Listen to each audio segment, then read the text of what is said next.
Bonjour chers amis, nous allons demander à Dieu de nous bénir ensemble. Merci Seigneur pour ta grâce et ton amour envers chacun d'entre nous. Veuille bénir ces quelques paroles que nous allons partager ensemble afin d'apporter à chaque cœur assoiffé de ta grâce et de ton secours ce dont il a besoin. Merci Seigneur, au nom de Jésus. Amen. Nous faisons une lecture dans le livre des Nombres au chapitre 14, les versets 19 et 20. C'est le grand prophète et serviteur de Dieu Moïse qui s'entretient avec Dieu. Et il déclare « Pardonne l'iniquité de ce peuple selon la grandeur de ta miséricorde, comme tu as pardonné à ce peuple depuis l'Égypte jusqu'ici. » Et l'Éternel dit « Je pardonne comme tu l'as demandé. » Pour comprendre ce que veulent dire ces deux interlocuteurs, il est indispensable que nous fassions un minimum d'études bibliques. Pour la grande majorité des êtres humains, la création de tout l'univers, des hommes, des animaux, des arbres, etc., demeure un mystère. Chacun y va de son explication de ces théories quand ce ne sont pas des mythes. Du grand et initial Bing Bang jusqu'à l'homme qui descend d'un poisson ou d'un singe, il y a le choix. En fait, les choses sont beaucoup plus simples et glorieuses que cela. La Bible, qui est l'unique vérité et dont l'authenticité et la pertinence sont faciles à démontrer, nous enseigne qu'il y a un Créateur éternel, que l'on nomme parfois l'être suprême ou Dieu, encore l'Éternel, et c'est lui qui a tout créé, tout, absolument tout, et notamment l'homme, qui est le chef-d'œuvre de sa création. Il l'a créé à son image, c'est-à-dire parfait, sans fraude, sans ruse, sans la notion du mal. Mais l'homme n'a pas su ni voulu rester dans la dépendance de Dieu et sous son autorité, cependant bienveillante et paternelle. Il a voulu être son propre maître et décider lui-même de sa destinée. Et plus les générations se succédaient sur la terre, plus les hommes s'enfonçaient dans le mal et le péché, jusqu'au jour où Dieu envoya le déluge au temps de Noé, il y a environ 4500 ans par rapport à nous. Ensuite, Dieu choisira un homme, Abraham, et au travers de sa descendance, il créera un peuple, le peuple juif ou peuple hébreu ou peuple d'Israël, afin que ce peuple fasse connaître à toute l'humanité qui est Dieu, son amour, sa puissance, son plan pour les hommes. Et à un moment donné de son histoire, ce peuple s'est retrouvé esclave en Égypte, astreint à toutes sortes de travaux pénibles, méprisé, humilié, chargé de coups. Et ce peuple, enfin, un jour, a crié à Dieu, le seul libérateur. Dans le livre de l'Exode, au chapitre 2, et dans les versets 24 et 25, il est écrit « Dieu entendit leur gémissement, donc il n'est pas sourd. Et il se souvint, car il a aussi bonne mémoire. Il se souvint de son alliance avec Abraham, Isaac et Jacob. Dieu regarda, tiens, il voit. Dieu regarda les enfants d'Israël et il en eut compassion. Et en ce moment même, tandis que je vous parle, chers amis qui êtes dans l'épreuve, la difficulté, la souffrance, Dieu a compassion de vous. Et cela, je l'affirme et je le soutiens. Dieu a donc envoyé un homme en Égypte, Moïse, rempli des pleins pouvoirs de son maître. Et ce peuple esclave, privé de liberté, malheureux et sans espérance, a donc quitté ce pays pour aller vers la terre promise, vers le pays de Canaan qui deviendra le pays d'Israël. Mais notre cœur mauvais, rebelle, ingrat se manifeste toujours Et dans la vie courante, il y a toujours des problèmes, des épreuves. Et pour eux, ces Juifs, c'était, il n'y a pas d'eau, il n'y a pas de viande, il n'y a pas de pain, on va tous périr dans ce désert, etc. Et en plus, ils se sont lancés dans l'idolâtrie et la débauche, ce qui a engendré à plusieurs reprises la juste colère de Dieu, qui pensa un jour les anéantir par la peste.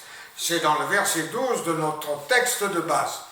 Et c'est à cette occasion que Moïse, cet homme rempli d'amour et de patience et de compassion pour ce peuple d'Israël, va intercéder de la manière dont nous l'avons lu tout à l'heure. Pardonne l'iniquité de ce peuple. Et Dieu, qui est amour et compassion, répondit à Moïse, je pardonne comme tu l'as demandé. Ouf, on revient de loin. Et c'est ça la grâce de Dieu. Enfin, le peuple juif a pris possession du pays promis. Mais pendant toute son histoire, qui a duré depuis Abraham jusqu'à Jésus-Christ, environ 2000 ans, eh bien, dans sa grande majorité, je ne dis pas dans sa totalité, mais dans sa grande majorité, il a toujours contesté avec Dieu, il s'est toujours rébellé, livré à l'idolâtrie et à toutes sortes de péchés. Certes, à chaque génération, il y avait une minorité de croyants fidèles. Enfin, il y a 2000 ans environ, Dieu a envoyé ici-bas son propre Fils, son Fils unique, dont le nom Jésus signifie Sauveur. Et cet homme merveilleux, modèle d'amour, de patience, de compassion, de douceur, a prêché l'Évangile, c'est-à-dire la bonne nouvelle de la grâce et du salut, du pardon des péchés. Combien j'aime ces deux phrases des Évangiles qui résument la totalité du ministère de Jésus-Christ. Dans l'Évangile de Marc, chapitre 7, verset 47, il fait tout à merveille. Et dans l'Évangile de Jean, au chapitre 7 et au verset 46, jamais homme n'a parlé comme cet homme. Et il est vrai que pendant 3 ans environ, Jésus a entraîné à sa suite des foules entières, avides de l'entendre prêcher, mais aussi d'être guéris. Et il est encore écrit dans l'Évangile de Jean, au chapitre 12 et au verset 37, malgré tant de miracles qu'il avait fait en leur présence, ils ne croyaient pas en lui. Ça, c'est incroyable, hein? Mais c'est quand même la vérité. Quel drame! Quel drame! Et la haine de ce peuple contre Jésus a été telle qu'ils l'ont condamné à mort et crucifié. Et là, il n'y avait plus personne pour le soutenir et l'encourager, à part sa mère et quelques femmes qui regardaient de loin ce qui se passait. Tous l'ont abandonné. Et tandis qu'il était là, crucifié pour nos péchés, malgré toute cette haine, Jésus va prononcer la même prière ardente que celle de Moïse. Évangile de Luc, chapitre 23, verset 34, « Père, pardonne-leur, car ils ne savent ce qu'ils font. » Quel amour infini, sans borne, que ce cri déchirant. Mais là, aucune parole ne vient du ciel pour dire « je pardonne comme tu l'as demandé », car Dieu se réservait une autre réponse, d'une toute autre dimension. Le 3e jour, Dieu a ressuscité son Fils d'entre les morts, ce qui avait bien plus de portée et d'efficacité qu'une parole, et qui est la preuve flagrante que la prière de Jésus a bien été exaucée. Amis auditeurs, si vous voulez bien maintenant reconnaître devant Dieu et simplement, comme un enfant, que vous êtes un pécheur, une pécheresse, et si vous acceptez de lui demander pardon pour les péchés de toute votre vie. Si vous croyez que Jésus est le Fils de Dieu et que sur la croix, il a porté vos péchés, alors, si vous lui demandez pardon en croyant que Jésus est le Fils de Dieu, eh bien, du ciel, sans que vous l'entendiez de vos oreilles humaines, mais du ciel en ce moment même, Jésus vous dit à vous personnellement, je pardonne comme tu l'as demandé. Amen. Que Dieu vous bénisse et vous garde.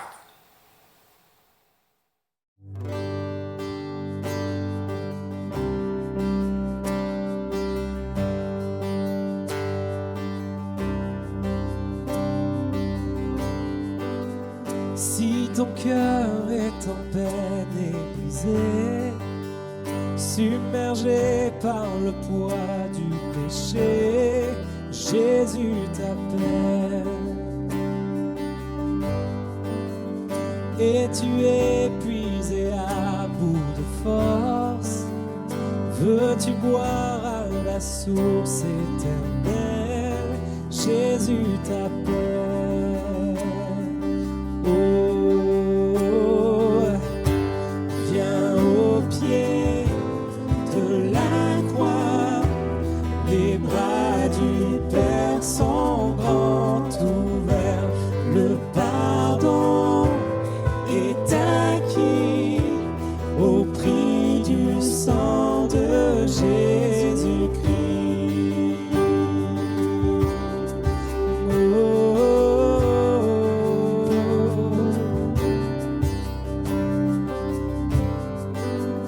Laisse au loin tes regrets, tes erreurs.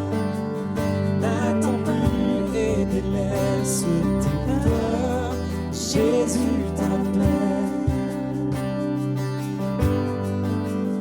Abandonne tes peines pour sa joie et descendre la vie renaîtra. Jésus t'appelle.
Au prix du sang de Jésus-Christ.